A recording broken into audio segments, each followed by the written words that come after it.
I suppose if they're still talking about me, then I never really disappeared. Not entirely. They called me the Lady in Red. Said I was the one who brought down America's public enemy #1. But no one ever asked why I did it. No one ever wanted to know who I was before the betrayal. So I'm going to tell you all of it. My name, my real name, is Ana Cumpănaș. I was born in Romania, but I made my life here in America. I came chasing freedom, money, something better. Isn't that what they all come here for? In the 1920s, I ran a brothel in Gary, Indiana. A good one, too. I had connections, politicians, judges, even cops. They'd smile in public and sin behind my doors. They paid well to keep their secrets buried.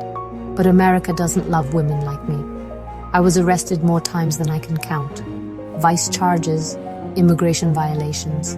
They tried to deport me in 1932. I beat it once, bribed the right people. But they came back for me. That second time, there would be no bribes, no loopholes. I was going to be sent back to Romania, unless I could offer the government something they wanted more than my exile. That something was John Dillinger. I met him through a girl I housed, Polly Hamilton. Pretty thing, strawberry hair, all giggles and perfume. She said she had a new boyfriend. Quiet, handsome, name of Jimmy Lawrence. But Jimmy wasn't Jimmy. He was Dillinger, the John Dillinger. By then, he'd robbed over a dozen banks, escaped jail with a wooden gun. The law said he'd killed a cop in East Chicago. The FBI had him at the top of their list, and the country wanted his blood. I didn't recognize him at first.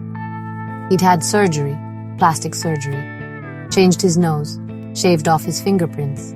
But the eyes, you can't change the eyes. He had this sadness in them, like a man who knew he didn't have much time.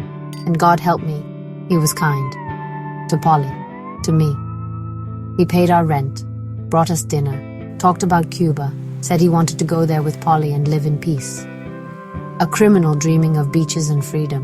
And I began to feel something, not love. No, I was too old, too tired for that, but maybe a kind of pity, maybe even guilt, because I knew what I was about to do. July 20th, 1934. I went to the Bureau of Investigation. They weren't yet called the FBI, not officially. They were just a group of lawyers and agents with J. Edgar Hoover behind them, clawing for power and respect. I met with Melvin Purvis. He was the face they put in front of the cameras, young, southern, righteous. But there was coldness in him too, a hunger to win. I told him I could deliver Dillinger. In exchange, I wanted amnesty, no deportation, and maybe the reward money. They agreed, or at least they made me think they did. They gave me one task, wear a red dress when I brought Dillinger to them. That would be the signal. He wanted to see a movie. Not just any movie, Manhattan melodrama, Clark Gable and Myrna Loy. He took Polly and asked me to come too. 3 seats. One night, that red dress, it wasn't even red, it was orange, cheap silk, but it glowed under the lights. I felt it burning into my skin the whole night. We sat in the cool dark of the theater, watched the flicker of the screen, listened to the dialogue, the music, but I didn't hear a thing. My ears were pounding, every creak of the door, every whisper behind me. I was waiting for the shots, and when they came, my God, the sound was louder than thunder. He ran. He didn't even reach the alley. He turned, looked once behind him, and the bullets found him. 2 in the chest, 1 through his eye. He fell to the ground outside the theater, still holding a gun he never fired. They say people dipped handkerchiefs in his blood, souvenirs of a modern-day outlaw.